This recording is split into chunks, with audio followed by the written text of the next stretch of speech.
नमस्कार, मैं विक्रम और आप देख रहे हैं रजत एक्सप्रेस न्यूज। आइए आपको दिखाते हैं इस वक्त की सबसे बड़ी खबर में किया गया, जिसमें लाखों किसानों ने भाग लिया। पंचायत में प्रदेश के सभी जनपदों से भारी संख्या में किसान लखनऊ पहुंचे, जिससे पूरा लखनऊ किसान में हो गया। भारी भीड़ को देखते हुए उत्तर प्रदेश सरकार ने किसान पंचायत का संज्ञान लेते हुए 11 सदस्यीय प्रतिनिधि मंडल से 5 कालिदास मार्ग पर वार्ता कर समस्याओं के समाधान का आश्वासन दिया। क्या बात मुद्दा क्या होता है? उसकी फसल का वाजिब दाम किसान को मिल जाए। किसान को उसकी फसल का वाजिब दाम नहीं मिल रहा लेकर है। ये आज पंचायत जो है किसान के मुद्दे हैं। आगामी गन्ने का सत्र शुरू होने वाला है। एक तो उसके रेट घोषित करने के लिए, दूसरा जो है पिछले साल का अभी तक पेमेंट नहीं हुआ।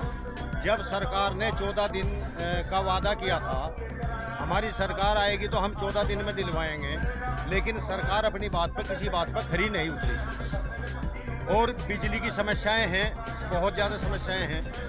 यही नहीं, सभी मांगों को लेकर के आज भारतीय किसान यूनियन राजनीति के यहाँ पंचायत है। तो सर क्या निर्णय लिया जाएगा, क्योंकि सरकार द्वारा तो ये कहा गया है कि उन्होंने गन्ने का भुगतान कर दिया है। नहीं, सरकार नहीं हुआ है। सरकार अगर कह रही है तो गलत कह रही है। अभी तक गन्ने का मैं खास तौर से 3 फैक्ट्री शामली जिले के अंदर हैं। बजाज शुगर मिल, थाना भवन शामली, और एक भादर में है गोगर। आज तक उनका पेमेंट नहीं हुआ। तो सर सरकार अगर अपनी ये जो आपकी बातें हैं उसको नहीं मानती तो आगे आपकी क्या रणनीति रहेगी? जो भी कमेटी तय करेगी, किसी एक का कोई निर्णय इस यूनियन में नहीं होता। 8-10 लोग हैं, कमेटी जो तय करेगी वो ये आगे निर्णय नहीं है। महापंचायत जी हाँ। तो सर किन मुद्दों को लेकर हो रही है ये महापंचायत? सबसे बड़ी मांग है गन्ने का भुगतान, जो अभी तक किसानों को नहीं मिला है। दूसरा, माननीय मुख्यमंत्री जी ने वायदा किया था कि 1 अप्रैल से किसानों का बिल माफ किया जाएगा, वो आज तक नहीं हुआ है।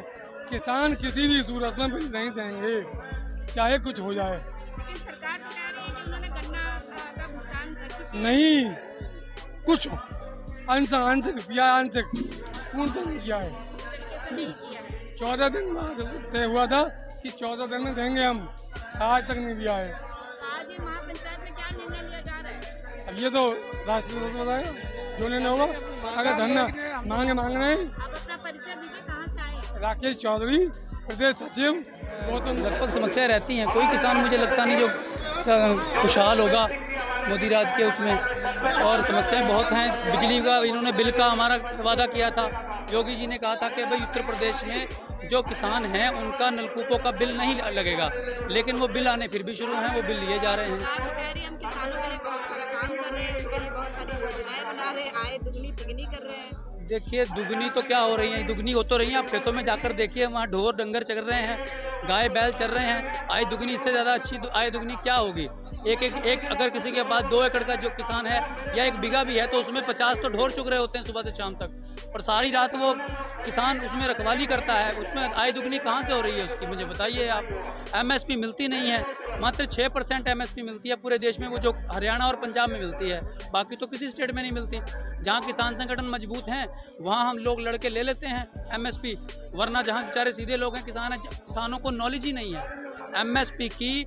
जो सरकार, ठीक है सरकार देती है, लेकिन हमारे कुछ किसानों को पता ही नहीं है कि कच्चा आड़ती के माध्यम से सरकार धान खरीदती है, गेहूं खरीदती है, किसानों को ये पता नहीं है।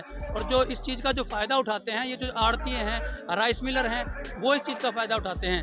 प्रति एक अगर शहर में भी अगर मान लीजिए 40 से 50 राइस मिलर हैं, उनको कच्चा आड़ती का लाइसेंस मिलता है हर एक राइस मिलर को। वो सुबह पहले 700 कुंटल की खरीद करता था, अब सरकार ने उसको घटाकर 500 कुंटल कर दिया। चलिए 500 कुंटल भी अगर एक भी आड़ती रोज का ले तो वो भी बहुत है, फिर भी एक विधानसभा में धान नहीं बचेगा।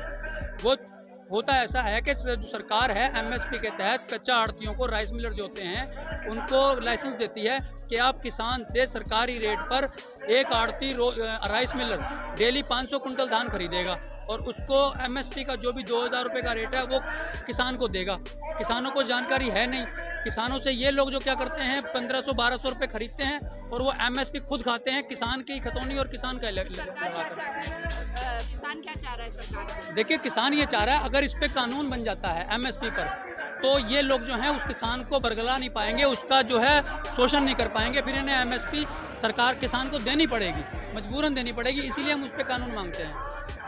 किसानों की कई सारी परेशानियों पर आज उस लेकर यहाँ पर बातचीत हो रही है, क्या कहना चाहेंगे आप? देखिए हमारे प्रदेश की जो सरकार है वह एक अंधी हो रही है। बहुत किसान ने उम्मीद लगाई थी, अब सरकार नहीं आई है, इस सरकार से किसानों को मजदूरों को बहुत लाभ होगा, पर कोई भी लाभ सरकार के द्वारा नहीं हुआ। जैसे कि भी पीछे बिजली की घोषणा करी थी, किसानों को बिजली फ्री करेंगे, निजी नलकूप को भी, सिर्फ घोषणा है, धरातल पर कुछ नहीं है। जो ऐसा सिस्टम सरकार का रहेगा तो मेरा मानना ये है अब ये सरकार अपने आप अपनी घोषणाओं पे नहीं 2024 का तो चुनाव आ लिया, ये झूठी सच्ची घोषणा कर रहे हैं, अपना नुकसान कराएंगे इस चीज का। रही बात ऐसा देखा जाता है चुनावों का पहले वादे किए जाते हैं, बदल जाए और पुरानी चीजों को जब किसान को वाजिब दाम नहीं मिल रहा तो किसान क्या करेगा? फिर सरकार को पुचकारेगा तो है नहीं, विरोध करेगा, डट का विरोध करेगा किसान सरकार का। आगे कदम जो भी हमारे संगठन के काराधारी है, जिम्मेदार है, जो भी उनका निर्णय होगा, जो भी उनका वो होगा, उसका पालन होगा। इसमें आए हैं, इटावा से आए हैं, 1000 की संख्या आपके साथ है, तो आपके क्षेत्र की मुख्य परेशानियां क्या है? सबसे बड़ी परेशानी है छुट्टा जानवरों की, और उसके बाद लेखपाल और कानून रोकी है। जो कानून को लेखपाल नापते हैं, सब किसानों को परेशान करते हैं और वो बिना रिश्वत के कोई काम नहीं करते हैं। दूसरी बात ये कि हमारे इटावा में भंडारण वाले जो आलू का भंडारण है, वो सबसे बड़ी बदमाशी करते हैं कि वो भंडारण में पैसे लेते हैं पूरे और पूरा माल नहीं देते। इसके संबंध में DM वगैरह को ज्ञापन दिया जाता रहा, लेकिन कोई सुनवाई नहीं होती है। एक नदी है इटावा में, वो हजारों बीघा एकड़ की जमीन बर्बाद कर रही है, उसके बारे में भी DM साहब को लिखा गया, लेकिन उन्होंने कोई सुनवाई नहीं की।